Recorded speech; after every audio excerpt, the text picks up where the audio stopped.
कि जब आपके बीच में कोई नेता वोट मांगने के लिए आए तो आप उससे पूछिए कि क्या करेंगे वहां जाकर।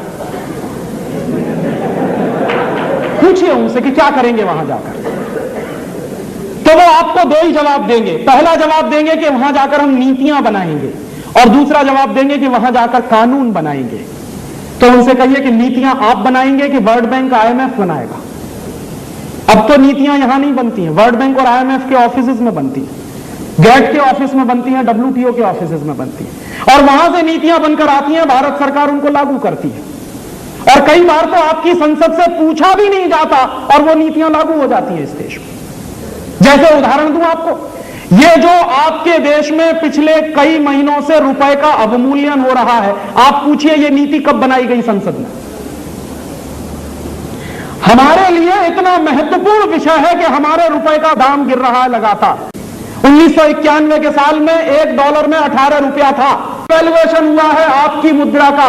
यह नीति आपकी पार्लियामेंट में नहीं बनी है, यह नीति बनी है वर्ल्ड बैंक और IMF के ऑफिसेज में और लागू हुई है आपके देश में।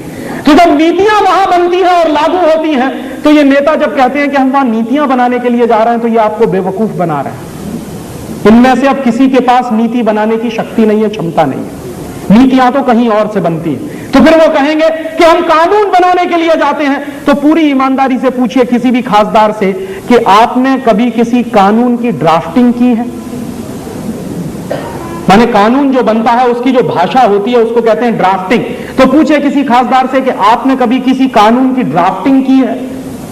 तो आपको जवाब मिलेगा नहीं। तो ड्राफ्टिंग कौन करता है? माने कानून बनाता कौन है?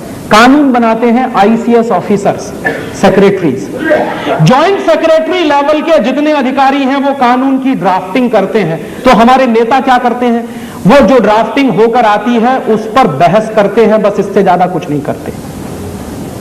और बहस करने के बाद अगर मैं कोई चीज उसमें से घटानी हो या जोड़नी हो तो उसको भी वो नहीं कर सकते, वापस सेक्रेटरी के पास जाएगा और वही करके भेजेगा।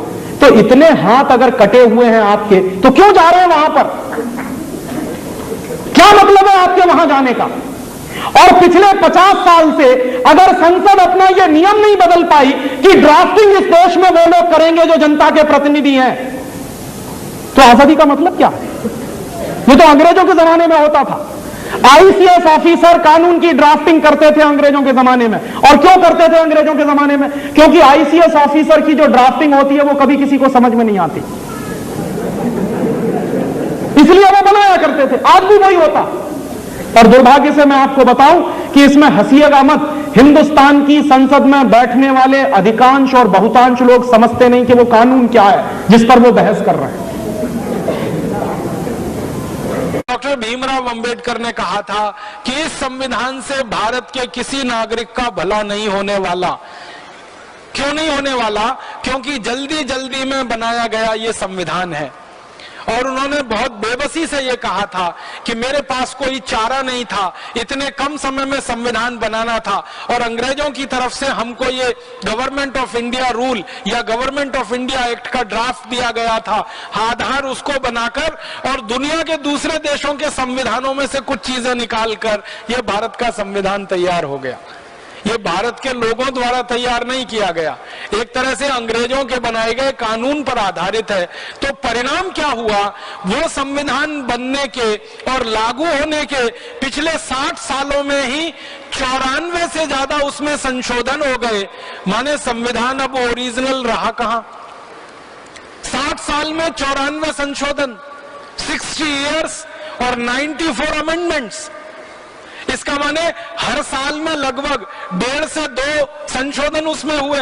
इसका माने इतने संशोधन किसी संविधान में तभी हो सकते हैं जब उसमें कोई बहुत बड़ी खराबी हो या कमी हो या कोई बड़ी बुराई हो, वरना इतने संशोधन होने का कोई कारण नहीं है। भारत के शहीदों ने, क्रांतिवीरों ने जिस कल्पना से देश की आजादी की लड़ाई लड़ी है, उस कल्पना को यह संविधान कहीं भी पूरा नहीं करता और शहीदों के सपने इस संविधान से पूरे नहीं हो पाएंगे, ये पक्का है। अच्छा होता हम छोटा संविधान बनाते, लेकिन मौलिक होता, अपना होता, अंग्रेजों के कानून की नकल नहीं होता। अंग्रेजों का कानून जो गवर्नमेंट ऑफ इंडिया एक्ट, वो तो हमारी गुलामी के लिए था, उस पर आधारित हमारी आजादी का संविधान कैसे अच्छा हो सकता है? जो देश आजाद होता है किसी गुलामी से, वो देश अपनी गुलामी वाली व्यवस्थाओं को आगे नहीं चलाया करता। ठीक है, हम 250 साल गुलाम हो गए थे अंग्रेजों के, लेकिन अंग्रेजों की 250 साल पुरानी व्यवस्थाओं को हम क्यों चलाएंगे आजादी के बाद? यह मूल प्रश्न है, और इसी मूल प्रश्न पर हम लोगों को गंभीरता से सोचना पड़ेगा कि क्या हम सचमुच आजाद हुए हैं। मेरा ऐसा मानना है, हमारा ऐसा मानना है कि अभी आजादी आना बाकी है, क्योंकि आप आजाद हुए हैं कंडीशन, माने अंग्रेजों ने जितने कानून बनाए थे हमारे देश में, वो सारे के सारे कानून हमारी आजादी के बाद भी चल रहे हैं, और यह बात हमारे संविधान में स्वीकार की गई है।